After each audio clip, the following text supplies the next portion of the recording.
तर अशा मऊ लुसलुशीत आणि फुगलेल्या पुरणपोळ्या तुम्हाला बनवायच्या आहेत का? तर त्यासाठी मी इथे घेतलेलं आहे 400 ग्राम चणा डाळ आणि त्याला चांगलं असं धुवून घेतलेलं आहे. कुकरमध्ये घालून घेतलेलं आहे आणि त्याच्याहून दुप्पट पाणी घालायचं आहे, जेवढा मी इथे माप दिलेला आहे. मग 5 चमचा हळद आणि मीठ तुमच्या हिशोबाने तुम्ही टाकू शकता आणि 1 चमचा तेल टाकायचं आहे आणि चांगलं ह्याला मिक्स करून त्याला गॅसवर ठेवून द्यायचं आहे. जर तुम्ही रात्रभर डाळ भिजवली नसेल तर ह्याला 7 ते 8 तुम्हाला शिट्या द्यायच्या आहेत. इथे पीठ मळायला मी घेतलेलं आहे 2 वाटी मैदा आणि 1 वाटी गव्हाचं पीठ.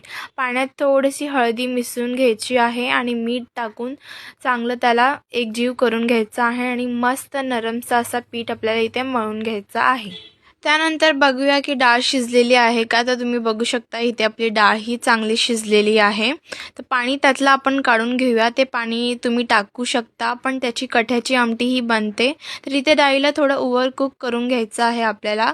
आणि इथे मी घेतलेलं आहे काळं गूळ 400 ग्रॅम. जितकी डाळ घेतली आहे त्याच प्रमाणात मी गूळही घेतलेला आहे. गूळ तुमच्या हिशोबाने तुम्ही कुठल्याही रंगाचा घेऊ शकता. आणि इथे आपला पीठ पण मस्त असं स्ट्रेची झालेला आहे. तर तुम्ही बघू शकता पुरण आपला मस्त घट्ट झाला. हे करण्यामध्ये मला 15 मिनिटं लागले.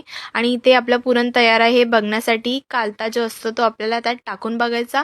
तो जर पडत नसेल ना तर तो शिजलेला आहे. तर वेलची पूड आणि जायफळ टाकून मी फटाफट ह्याला छानून घेतलं. जर थंड झाल्यानंतर तुम्ही केलं ना तुम्ही मिक्सरमध्येही करू शकता.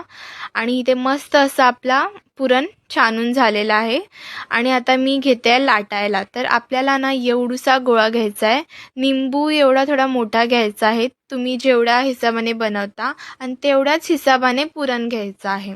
पिठाची आणि पुरणाची कन्सिस्टन्सी सेम असली ना ती लाटायलाही चांगली जाते आणि ती सगळीकडे पसरते. तर आता अशा प्रकारे तुम्ही जसं दाखवलं आहे तसं करून घ्यायचं आणि एक्स्ट्राचा पीठ काढायचा नाही. आणि असं थोडंसं तुम्ही हाताने ह्याला करू शकता. सगळं पुरण काठेपर्यंत जातं एंडिंगपर्यंत आणि मस्तपैकी हलक्या हाताने लाटून घ्यायचं आहे. जास्त जोर लावला तर पुरण बाहेर येण्याची शक्यता असते.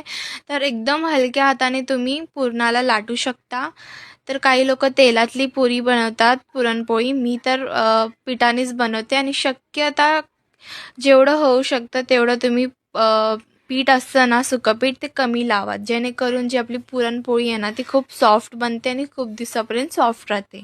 तर तुम्ही बघू शकता माझी पुरण किती मस्त गोल झाली आहे पुरणपोळी आणि ही फुगलीही होती. मला खूप आनंद झाला.